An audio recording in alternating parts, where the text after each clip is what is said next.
nation, please join us for the Pledge of Allegiance. I pledge allegiance to the flag of the United States of America and to the republic for which it stands, one nation, under God, indivisible, with liberty and justice for all. Now let's go over to Cadence and learn about students' temptations to cheat. Good morning, Eagles. I am Cadence from the Eagle News First Hour, and today my story for you is the temptation to cheat. One thing you should know is that 95% of students admit to cheating and 85% of students admit to cheating on tests. Most people are tempted to cheat because of peer pressure. To conclude, everyone can be tempted to cheat depending on the circumstances. Thank you, Cadence. Kyle, do you ever cheat? No, I'm a good student. You? Yeah, all the time. How do you think I pass all my classes? Next you will join Salone and Haley for the girls' battle for the paddle. I'm Haley Boomgarden. And I'm Slim Brzezinski. And we're from Eagle News First Hour. Today we will begin our story by telling you about the girls' battle for paddle. We will tell you about how they've been doing this season and who won the paddle. We will also have interviews from the girls on their thoughts. One thing you should know is how the girls have been doing lately. We are not sure on their overall record for the season. However, we do know that they've won their last 6 games in a row. So we would say they've had an awesome season so far. The second thing you should know is that who all is on the team. There are 18 girls on the team this year.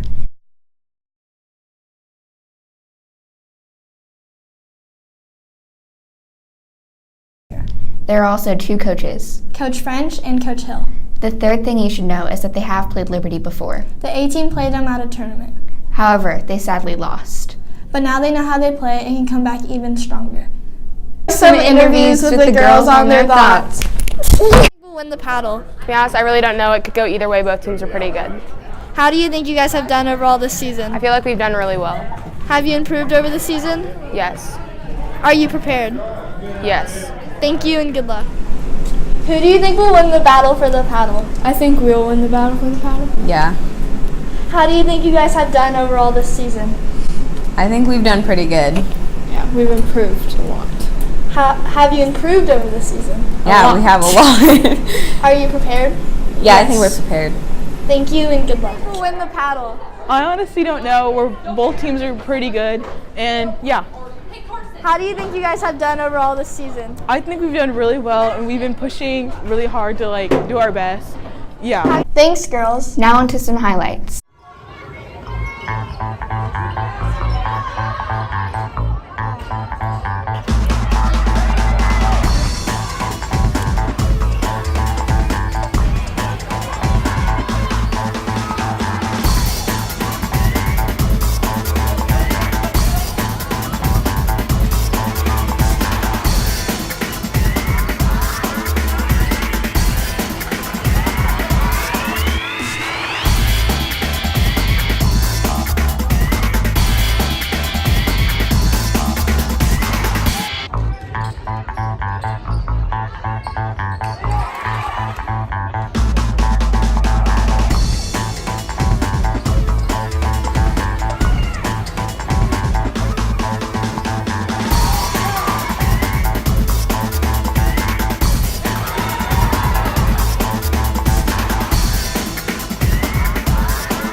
Both girls' teams sadly lost their battle for the paddle. A lost 22-24. And B lost 15-31. But they still had a great season overall.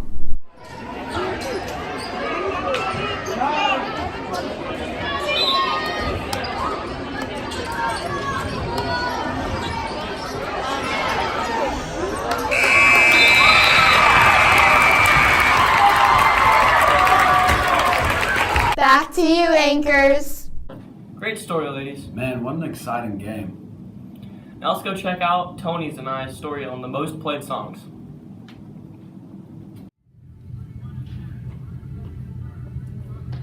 I'm Tony. And I'm Kyle. We're going to review on the most played songs this year in 2019. But first we need other people's opinions. Let's go to those people. Alright, so Justin, what do you think is the most overplayed song? Non-Stop by Drake. Why? It's not really that good. It's just overplayed. Most played song right now. Sicko Mode by Travis Scott. Why? Because everybody listens to it and it's really annoying. What do you guys think is the most overplayed song? Mo Bamba. ZZ. Sicko Mode. At number 5, we have High Hopes by Panic at the Disco. At number 4, we have Sicko Mode by Travis Scott. Number 3, Ariana Grande, Thank You Next. At number 2, we have Without Me by Halsey. And number 1, Sunflower by Post Malone featuring Swally. That's all, folks. Back to you, Anchor. Thanks. How about all those missed calls in the Saints game? Yeah, that pass interference call was dumb. Yeah, it was. But it's whatever, though, because I wanted the Rams to win anyway. Yeah, me too. Let's see what Wesley and Hawk have to say about the game. Good morning, Eagles. My name is Wesley News. And I'm Hawk Reinhardt. And we are from Eagle News First Hour. Today we will begin telling you what the NFC Championship is. The NFC Championship is the semifinal in the playoffs. The winning teams from the divisional rounds of the NFC will advance to the Super Bowl if they win this game. First off, let's take a look at the players' performance in the game. In the first quarter, it was all about Will Lutz, who made 2 field goals, and Gary Griffin, who received a 5-yard pass from Drew Brees. In the second quarter, Greg Zuerlein made a field goal, and Todd Gurley made a 6-yard run for a touchdown. At the end of that half, it is 10-13 Saints. In the third quarter, Taysom Hill catches a 2-yard pass from Drew Brees. The Rams come back with a touchdown from a 1-yard pass from Jared Goff to Tyler Higbee. In the fourth quarter, Greg Zuerlein made 2 field goals, and Will Lutz made 1, making it 23-23 at the end of regulation. In overtime, the Rams and Greg Zuerlein makes it a field goal, and that won them the game. Many people thought that the play calling was very poor. Let's see what some of the students had to say about it. Did you watch the NFC Championship? Yes. What did you think of the play calling? Wasn't very good. Saints got screwed pretty much. What do you think can be improved on in the future? Don't get stupid refs. Obviously they're blind or something. I don't know. It's pretty obvious. Did you watch the NFC Championship? Yes. What do you think of the play calling? I watched it over on Instagram, and I did not like it. That was dirty. Very. What do you think can be improved in the future of the play calling? New umpires. Did you watch the NFC Championship? Yes, I did. Alright. What do you think about the calls that the refs made? I think the refs are really bad. And I think that they made the wrong calls. How so? I think the one throw should have been a pass interference, but it wasn't. This was the play that the students were talking about. I'll let you decide what you think of it.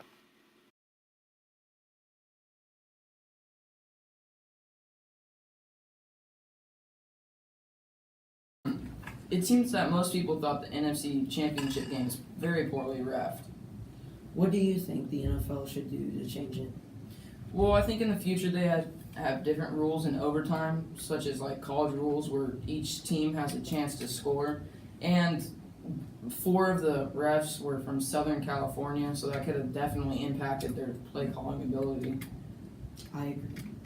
In closing, the game was very close till the end, but bad reffing, it ended up affecting the game. The NFL has something to work on in the future when it comes to overtime. Thanks for watching our story on the NFC Championship. And back to you, anchors.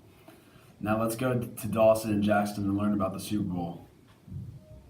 Good morning, Eagles. I'm Dawson. And I'm Jackson from Eagle News First Hour. Our story is about The Super Bowl.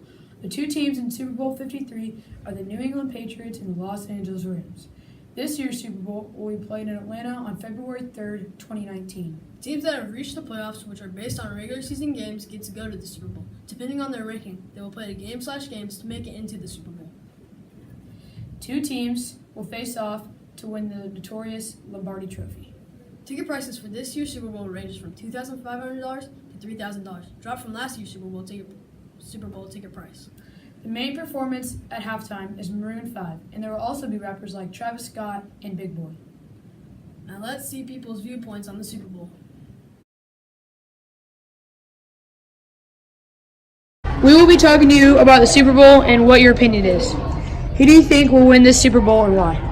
Rams, because I don't want Tom Brady to win.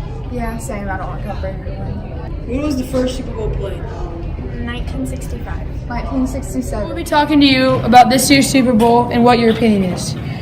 Who do you think will win this Super Bowl and why? The Rams, because they got Todd Gurley and maybe like. I want the Rams, but like Tom Brady. We will be talking to you about the Super Bowl and what your opinion is. Who do you think will win this Super Bowl and why? I think the Patriots, but I hope the Rams. When was the first Super Bowl played? Maybe like 50 some years ago. I don't know what years that make it. I don't know. But 50 years ago.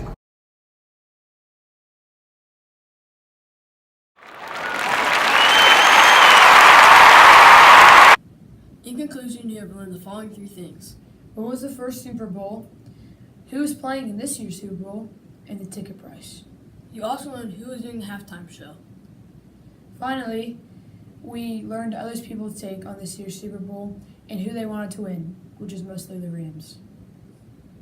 Thank you for listening to our story on Super Bowl 53. Now back to you, anchors. Thanks, boys. I want the Rams to win, I want the Dolphins to. but they aren't even in it. Oh, I only watched the Papa Bowl anyways. Kyle, what electives are you taking? Band and athletic strength training. You? Athletic strength training and intro to culinary arts. I bet Sydney and Jillian can tell us more on what other people are taking. Hi, I'm Sydney. And I'm Jillian with Broadcasting First Hour. And this is our story about high school classes. We got interviews from some students about high school. And at the end, we have a little game. On to the interviews. Have you guys thought about what you're going to do after high school? No. Are you guys excited for high school? No. Kinda. What electives are you guys going to be taking? Chinese, band, and athletic weight training. Biomed, Spanish, and introduction into child development. Thought about what you're going to do after high school? Yeah. Are you excited for high school? Kinda. What electives are you going to be taking? I'm taking Spanish 2, choir, and athletic strength training. Have you thought about what you're going to do after high school? Yes. Are you excited for high school? Kind of. What electives are you taking? Intro to culinary arts, intro to child development, French 2, and PBS.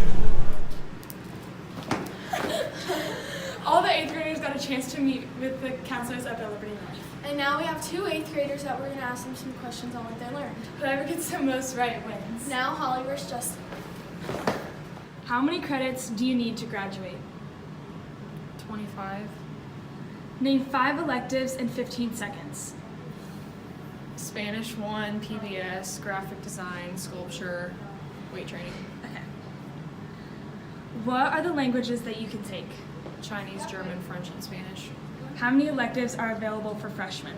I don't know. How many credits do you need to graduate? I don't remember. Name 5 electives in 15 seconds. Weight training, athletic strength training, sculpting, and journalism. 5. Oh crap, I don't know. Okay. What are the languages that you can take? Chinese, German, Spanish, and French. How many electives are available for freshmen? I don't know. The correct answers were: You need 25.5 credits to graduate. the 4 languages you can take up at the high school are French, Spanish, German, and Chinese. And there are 15 electives available for freshmen. And our winner Is Holly. Hope you learned a lot from our story. Now back to you, anchors. Did you get the sign-up sheet for National Juniors Honor Society? Yeah, but I don't know what it is. Let's see what information Emily can give us about it. Good morning, Eagles. I'm Emily from Eagle News First Hour, and today I'll be talking about National Junior Honor Society. National Junior Honor Society is a nationwide program that helps students prepare for their futures. The students who are given an opportunity to apply for National Junior Honor Society are those who have demonstrated good character, leadership, service, and citizenship. National Junior Honor Society can benefit students by providing them with resources, programs, service opportunities, and prepare students for future success. National Junior Honor Society members must be committed and involved with the program. This includes meetings and individual service projects that benefit the school and community. Let's go interview Ms. Sullivan to learn more about National Junior Honor Society. For my story, I'm going to ask you a few questions about National Junior Honor Society. What is National Junior Honor Society? So National Junior Honor Society is an honor society that allows middle school and high school students to have kind of a leg up as they continue their careers. It can help them in college, getting scholarships, it can help them on job applications, and helps them become better leaders in their community. Okay. How does National Junior Honor Society benefit students? So it benefits you guys because it allows you to put it on your resumes, which tells the job that you are already a leader and would be a good fit. And when you go to college, it opens up a whole new world of scholarship opportunities. How can students become National Junior Honor Society members? So here at South Valley, our requirements to become an Honor Society member are during first semester you have to have at least a 3.5 GPA. From there, we invite you to apply, and there's a group of teachers that comb through all the applications looking at character, leadership, your guys' involvement within your schools, and then we decide who would be the best fit to move forward. Thank you for your time and for answering my questions about it. To learn more about National Junior Honor Society, go to their website. And thank you for watching my story on National Junior Honor Society. Back to you, anchors. Love is in the air, Kyle, and Valentine's Day is just around the corner. It certainly is, Jacob. You got a Valentine? Yes, I do. You? Yes, sir. Let's go to Heba and Alexis to see what they can tell us about Valentine's Day. Good morning, Eagles. My name's Alexis. My name's Heba. And we're from the Eagle News First Hour. We're going to be talking about Valentine's Day.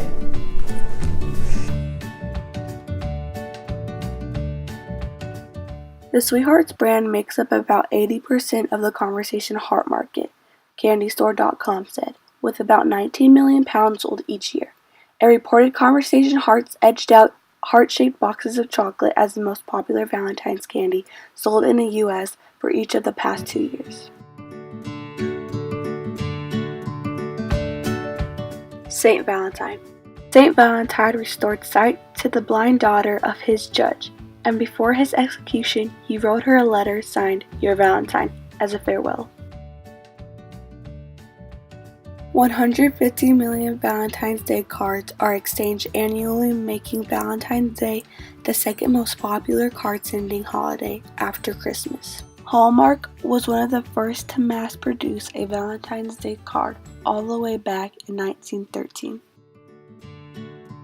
What's the most popular Valentine's Day candy? Sweethearts. Who invented Valentine's Day? Saint Valentine. How many cards were exchanged annually?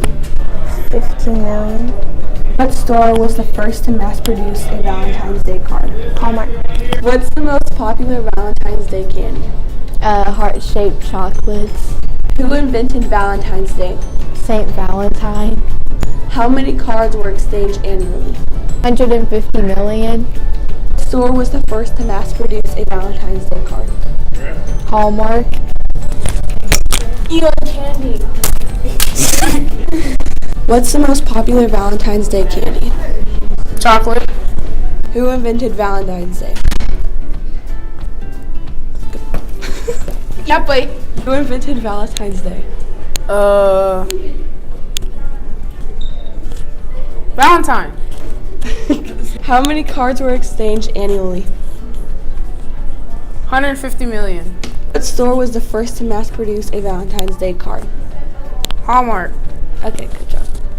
What's the most popular Valentine's Day candy? Of course, a heart-shaped box of chocolates. Everyone knows that. Who invented Valentine's Day? I would have to guess this guy named Valentine. How many cards were exchanged annually? I would guess about 10 or 11 billion. What store was the first to mass produce a Valentine's Day card? Probably Hallmark. Thanks for watching, and back to you, anchors. It's the best of both worlds. Man, I used to love that show. Dude, it was so good, but now Disney's trash. For real, let's go over to Shaylee and Aubrey to learn about what people think about new and old Disney. Good morning, Eagles. I'm Shaylee. And I'm Aubrey, and we're from Eagle News First Hour. Our story for you today is about old Disney shows. We interviewed some people about their favorite Disney shows and what they miss about those shows. Let's get on to the interviews. How do you feel about old shows being canceled? I'm not happy about it. It's sad. It's very sad. What was your favorite Disney show? Hannah Montana. Shake It Up. Sweet Life on Deck. Do you like old Disney or new Disney better? Old. Old Disney. Old. How do you feel about old shows being canceled? It's really sad. It's stupid. I hate it. What was your favorite Disney show? High School Musical. Good Luck, Charlie. Jessie. New Disney or old Disney? Old Disney. Old Disney. Old Disney. How do you feel about old shows being canceled? It's heartbreaking. I miss them very much. What was your favorite Disney show? Favorite Disney, like Disney Channel? I remember watching High School Musical, like the night it came out. It was a big deal. New Disney or old Disney? Always old Disney. How do you feel about old shows being canceled? Terrible. It's a tragic. It sucks. What was your favorite Disney show? Dora. Phineas and Ferb. Check it up. New Disney or old Disney? Old. Old. Old. How do you feel about old shows being canceled? Sucks. It's like a stab in my heart. What was your favorite Disney show? Kicking It. Kicking It. New Disney or old Disney? Old Disney. Old Disney. Today, in our story, we learned that almost everyone chose old Disney over new Disney. And also some of them brought up the childhood shows that they always grew up with. Hope you enjoyed our story. Back to you, Anchor. One. Thanks for watching the broadcast. Have a radical day.